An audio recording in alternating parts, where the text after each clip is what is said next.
तो hello everyone, अपना chapter चल रहा था तीसरा चैप्टर। और तीसरे चैप्टर में बहुत सारी चीजें अपन ने पढ़ ली थी। और लास्ट क्लास के अंदर अपन ने शायद की पढ़ा था कि धातुओं की तनु अम्ल से अभिक्रिया कराते हैं तो क्या बनता है तो लवण और जल बन रहा था। ठीक है, सॉरी, लवण और हाइड्रोजन गैस बन रही थी। ठीक है, वहां तक अपन ने क्लियर कर लिया था। आइए उसी के आगे बढ़ते हैं। अपन ने उसी के आगे एक चैप्टर टॉपिक पढ़ा था, धातुओं की धातु लवण से अभिक्रिया करोगे। तो धातुओं की जब भी धातु लवण से अभिक्रिया कराई जाती है तो बनता भी धातु लवण ही है। ठीक है, लेकिन जो अधिक क्रियाशील धातु होती है वो कम क्रियाशील धातु को क्या कर देती है, उसकी जगह से हटा के खुद लग जाती है। अब पढ़ेंगे आज हम वो टॉपिक कि ज्यादा क्रियाशील धातु कौन है, कम क्रियाशील धातु कौन है। तो एनसीईआरटी ने एक पूरी क्रियाशीलता के आधार पर एक श्रेणी यानी लाइन बनाई थी। ठीक है, उस श्रेणी का नाम दिया है एनसीईआरटी ने सक्रियता श्रेणी। अब इसमें क्या होता है सक्रियता श्रेणी, पहले डेफिनेशन देखो।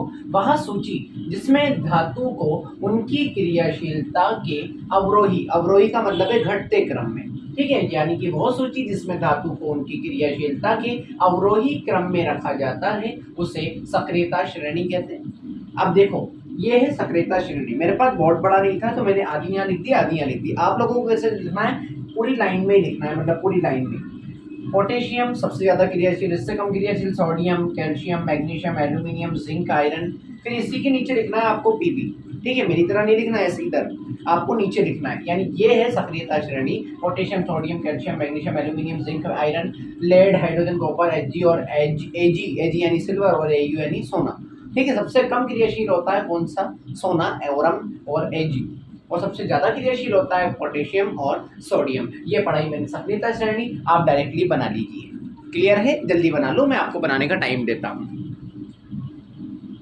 सक्रियता श्रेणी वह सूची जिसमें धातु को उनकी क्रियाशीलता के अवरोही क्रम में जमाया जाता है या रखा जाता है उसे सक्रियता श्रेणी कहते हैं।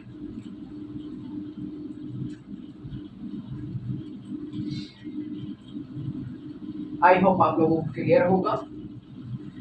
बना लो, 1 मिनट का टाइम देता हूं मैं आप लोगों को, पॉज कर लो या फिर वीडियो को आप।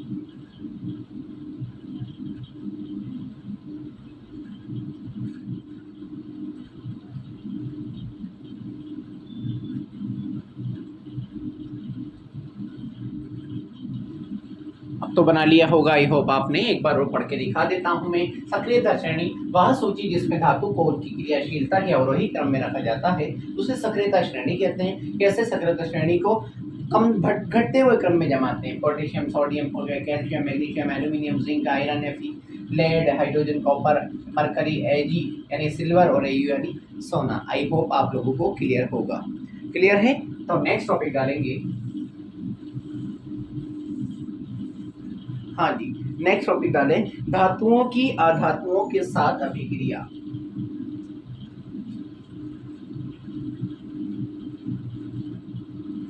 अधातुओं के साथ अभिक्रिया। अब अभिक्रिया कराएंगे हम धातुओं की किसके साथ में, अधातुओं के साथ में। क्लियर है, टॉपिक डालो फटाफट।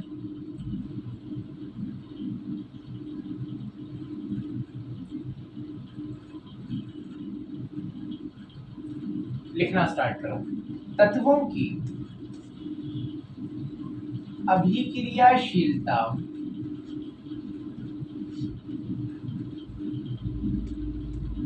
तत्वों की अभिक्रियाशीलता संयोजकता कोश को पूर्ण संयोजकता कोश को पूर्ण संयोजकता कोश को पूर्ण करने की प्रवृत्ति के रूप में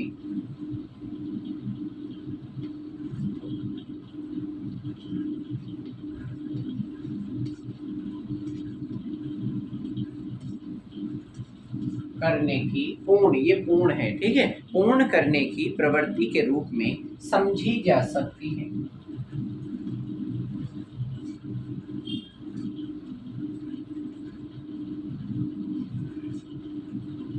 समझी जा सकती है। इस लाइन को उतार लो अब, फिर मैं आगे पढ़ाता हूँ, आगे वाली लाइन समझ आएगी, ये लाइन आगे क्लियर हो जाएगी आपको।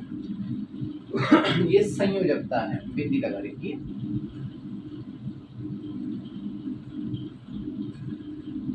ठीक है, आपने उतार लिया। अब नेक्स्ट लाइन लिखेंगे, धातु के परमाणु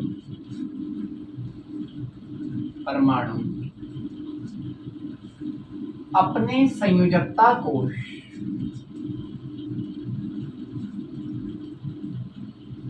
संयोजकता कोश बोलते हैं किसी तत्व में बाहर बाहर वाला कोश जिसमें इलेक्ट्रॉन चक्कर लगाते हैं, उसे बोलते हैं संयोजकता कोश। से इलेक्ट्रॉन त्याग कर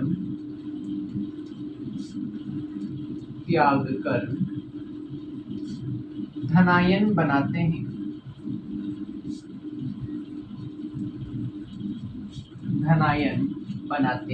यानी कि धातु का एक गुण होता है, धातु अपने अंदर से इलेक्ट्रॉन को बाहर निकाल देगी और क्या बना लेगी, एक आयन बना लेगी, जिस आयन का नाम है धनायन। अभी मैं आयन बनाऊंगा ना, जब आपको क्लियर होगा। अभी तो क्या है, आप 10th क्लास में हो तो आपको ये नहीं मालूम होगा कि आयन कैसे कहते हैं, लेकिन मैं बनाऊंगा ना जब क्लियर हो जाएगा। अभी आप थ्योरी उतार दो।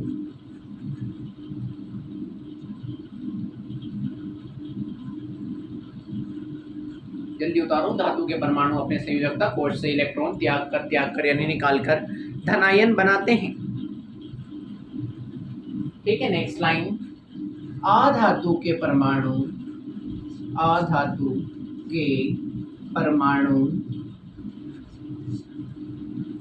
संयोजकता कोश में इलेक्ट्रॉन ग्रहण करके ऋणायन बनाते हैं।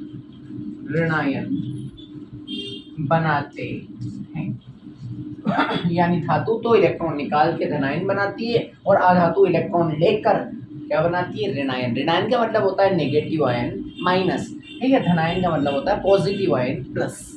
क्लियर है, उतार लो। अब जब मैं एग्जांपल कराऊंगा ना, आई होप आपको पूरा क्लियर हो जाएगा। उतार लो।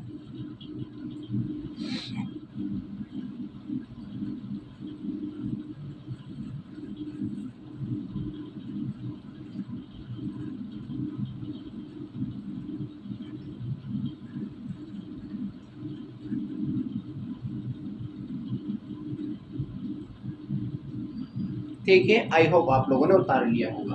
अब सारे के सारे बोर्ड पे देखना, जब तक मैं नहीं बोलूं जब तक आपको कुछ भी नहीं करना।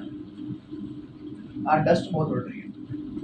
एग्जाम्पल, अब बोर्ड पे देखना, NaCl का निर्माण,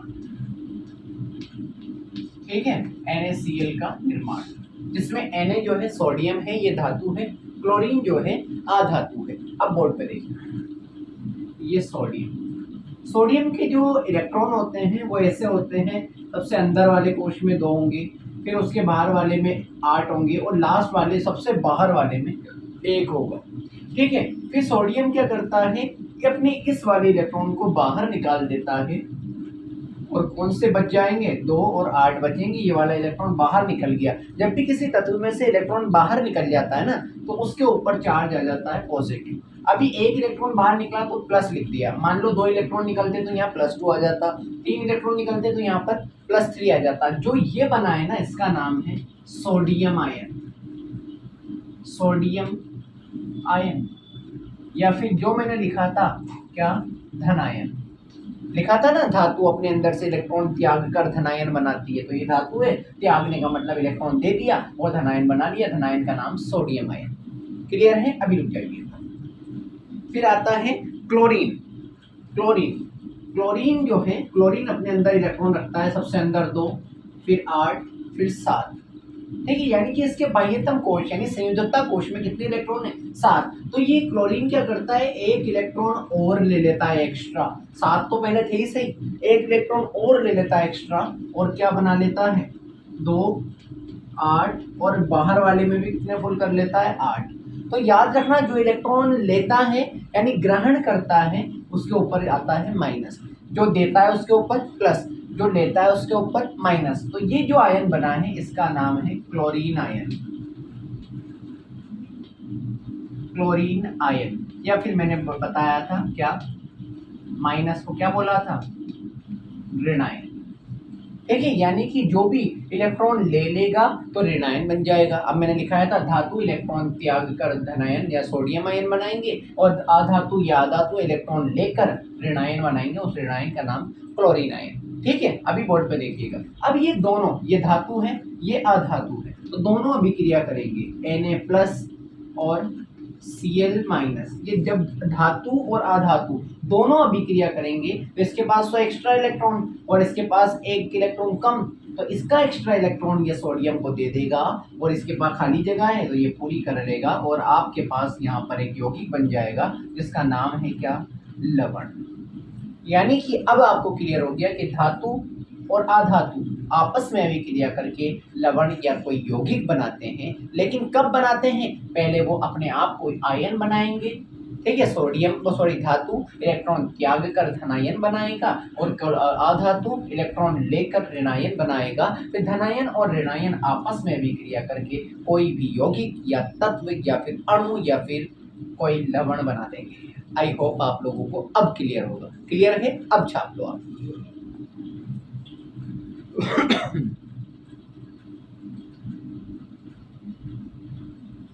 एज इट इज लिखना बहुत इंपॉर्टेंट है ये।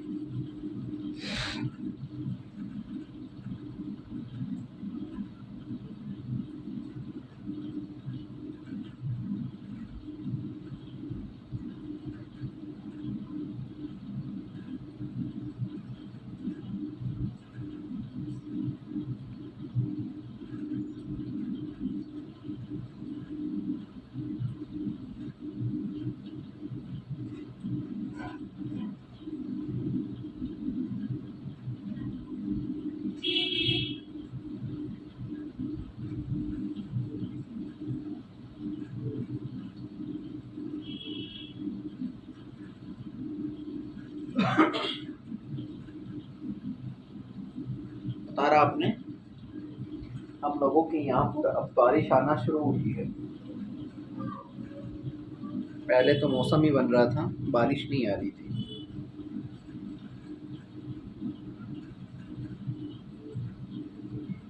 तो आई होप आप लोगों ने उतार लिया होगा। बहुत ही इंपॉर्टेंट टॉपिक मैंने आप लोगों का कवर करा दिया है। क्लियर है, अब नेक्स्ट टॉपिक डालेंगे आयनिक यौगिक। अच्छा टॉपिक, डायरेक्टली क्वेश्चन आता है आयनिक यौगिक।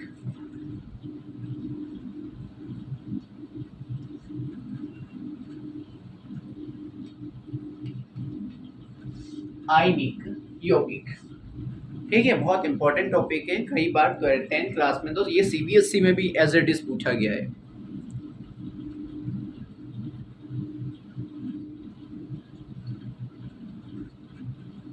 पानी की बोतल पास रखा करो अभी।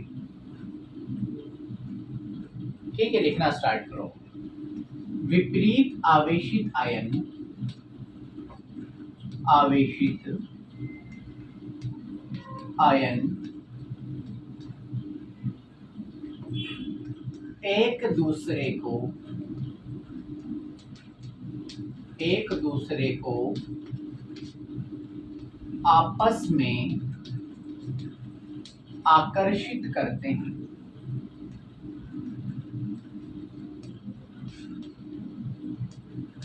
आकर्षित करते हैं और एक स्थिर विद्युत बल, स्थिर विद्युत बंध से बंध जाते हैं। और आयनिक यौगिक का निर्माण होता है। आयनिक यौगिक का निर्माण होता है। निर्माण होता है। ठीक है, आयनिक यौगिक किससे कहते हैं? दो विपरीत आवेशित आयन, यानी एक नेगेटिव एक पॉजिटिव।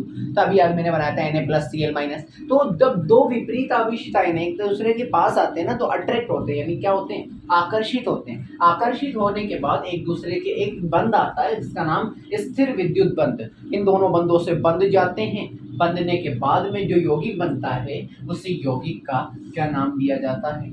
आयनिक यौगिक। क्लियर है? डायरेक्टली आपको एज इट इज परिभाषा पे फोकस करना है। परिभाषा आपको ऐसे के ऐसे सेम टू कॉपी याद रखनी है। क्लियर है? छाप लो।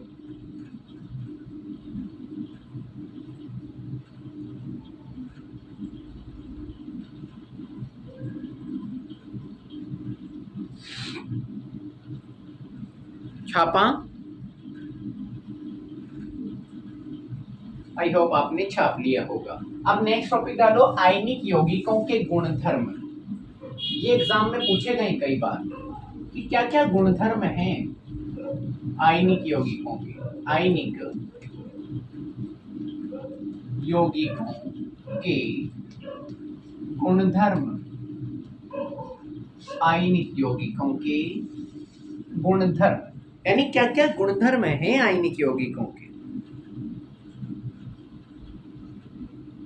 ठीक है, तो आप पहला गुणधर्म लिखिएगा भौतिक प्रकृति। टॉपिक डालेंगे भौतिक प्रकृति। थोड़ी सी मुझे खांसी हो गई है, ये प्रॉब्लम दे रही है बार बार। भौतिक प्रकृति। भौतिक प्रकृति टॉपिक डाला आपने। अब लिखिएगा इसमें ये ठोस व कुछ, यह ठोस व कुछ कठोर होते हैं।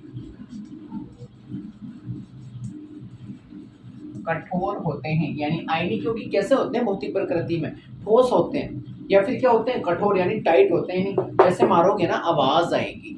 क्लियर है? तो याद रखना भौतिक प्रकृति के रूप में अगर आयनिक यौगिकों को देखा जाए तो क्या होंगे? ठोस या फिर थोड़े थोड़े कठोर होंगे। ठीक है, इसी के नीचे लिखना यह सामान्यतः, इसी में भौतिक प्रकृति में यह सामान्यतः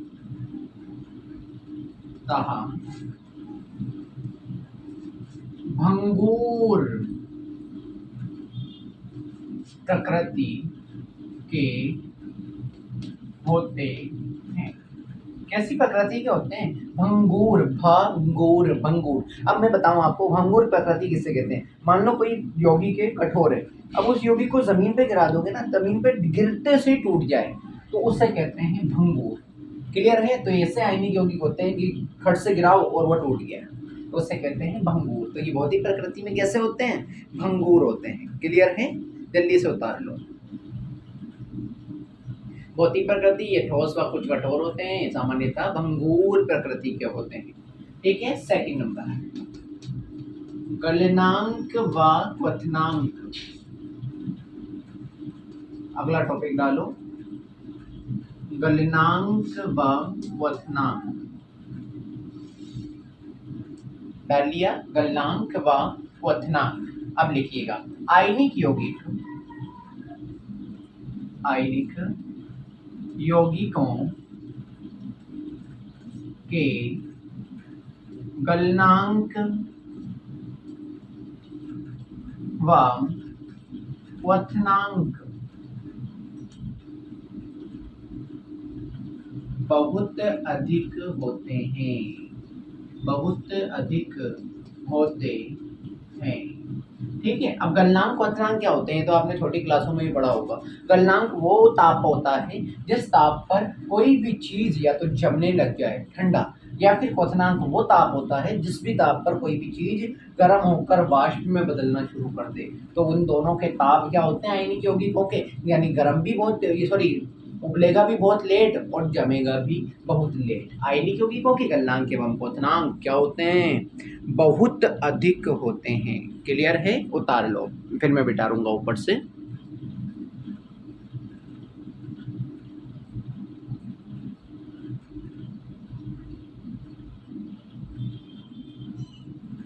आई होप आप लोगों ने उतार लिया होगा। ठीक है, नेक्स्ट अभी इसी में चल रहा है गुणधर्म में ही। अभी हमने 2 गुणधर्म पढ़े।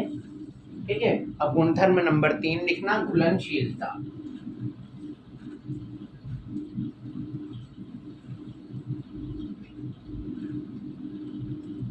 घुलनशीलता।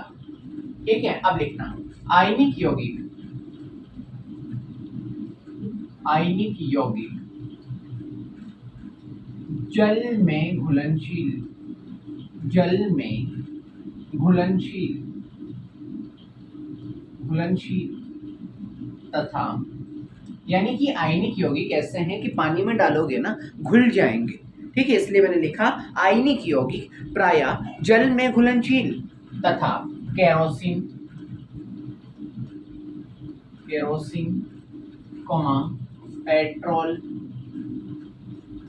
Kerosene comma petrol comma petrol oil या फिर पेट्रोल में अविलेय होते हैं, अविलेय, विलेय होते हैं। यानी क्या होते हैं आयनिक यौगिक? आप आयनिक यौगिकों को पानी में डाल दो। ये यार सिंपल सा उदाहरण है, नमक। नमक आयनिक यौगिक मान लो, तो नमक को जब भी आप पानी में डालते हो ना तो क्या होता है, नमक का सूत्र NaCl तो होता है, वो आयनिक यौगिक है। पानी में डालते हो तो घुल जाता है, तो इसलिए मैंने बोला आयनिक यौगिक जल में तो घुलनशील यानी घुल जाते हैं, तथा केरोसिन में या फिर पेट्रोल में, यानी कि ऐसी चीजों में, ईंधन वाली चीजों में वो कभी भी घुलते नहीं है। तो उसमें क्या लिखा है, अविलेय होते हैं, यानी घुलने वाले नहीं होते हैं। क्लियर है? ये तीसरा पॉइंट मैंने पढ़ाया, घुलनशीलता। जल्दी से उतार लो।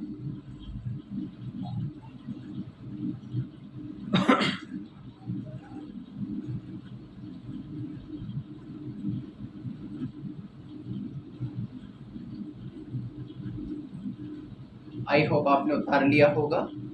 ठीक है, फोर्थ नंबर, फोर्थ और लास्ट नंबर, विद्युत चालकता। विद्युत चालकता, विद्युत चालकता बोलते हैं कि बताइए आयनिक यौगिकों में करंट देंगे तो करंट आएगा या फिर नहीं आएगा। लिखना आयनिक यौगिक, आयनिक यौगिक जलीय विलयन तथा गलित अवस्था में, गलित अवस्था में, अवस्था में विद्युत के चालक होते हैं, चालक होते हैं, परंतु ठोस अवस्था, अवस्था में चालन नहीं करते हैं, चालन नहीं करते हैं। ठीक है, बोर्ड पे देखिएगा क्या होता है चालन। मान लीजिए विद्युत चालकता, विद्युत चालकता का मतलब है उसके अंदर इलेक्ट्रिसिटी यानी लाइट या फिर करंट दौड़ेगा या नहीं दौड़ेगा। तो आयनिक यौगिक क्या होते हैं, जब जब पानी में घुले होते हैं यानी जलीय विलयन में पानी में घुले होंगे, नमक को आप पानी में घोल दोगे ना, करंट दोगे और इधर से 2 तार लगा दोगे, आपका बल्ब जल जाएगा।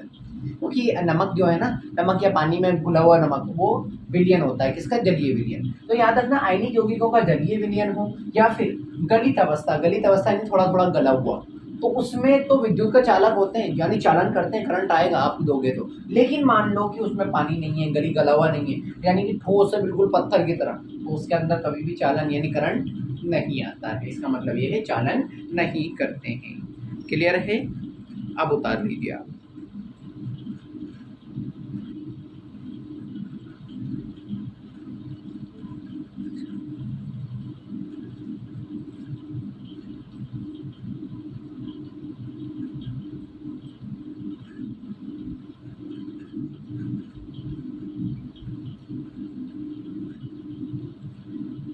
घुलनशीलता आयनिक यौगिक जल में घुलनशील अथवा केरोसिन पेट्रोल वगैरह में अघुलनशील होते हैं। विद्युत का चालन आयनिक यौगिक केवल और केवल जलीय विलयन में या फिर गलित अवस्था में विद्युत के चालन दर्शाते हैं, परंतु अगर ये ठोस रूप में आ जाए तो ये कभी भी अपना किसी का चालन या विद्युत का चालन नहीं दर्शाते हैं। आई होप आप लोगों को अब प्रॉपर क्लियर होगा। क्लियर है? यहाँ पर ये पूरा का पूरा टॉपिक आयनिक यौगिक का हो चुका है हमारा समाप्त। एक बार पूरा रिवाइज करिए जब तक कि मैं मिटा देता हूँ। पूरा रिवाइज करिए आज का जितना भी मैंने पढ़ाया है। आज का टॉपिक थोड़ा सा कठिन हो सकता है लेकिन इम्पोर्टेंट है, याद रखिएगा। ठीक है, रिवाइज करिए पूरा का पूरा ही, पूरा रिवाइज करिए ऊपर से लेकर नीचे तक।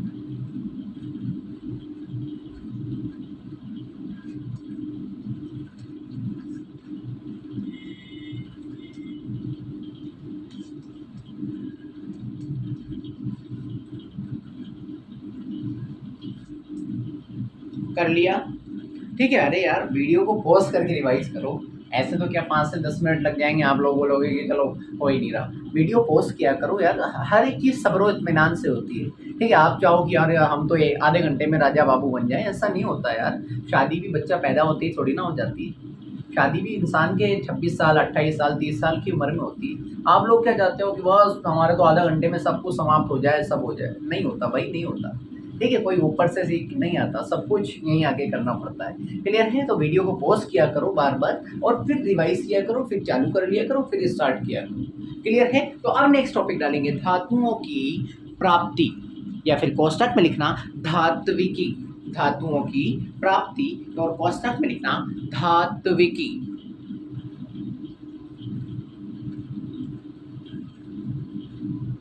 ठीक है, ये टॉपिक डाल लिया आपने। अब इसके अंदर एक टॉपिक डालें खनिज।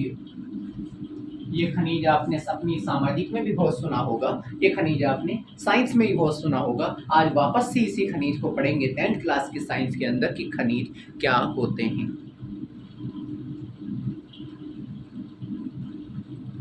ठीक है, लिखना स्टार्ट करो। पृथ्वी में प्राकृतिक रूप से पाए जाने वाले पृथ्वी में प्राकृतिक रूप से पाए जाने वाले तत्वों एवं यौगिकों को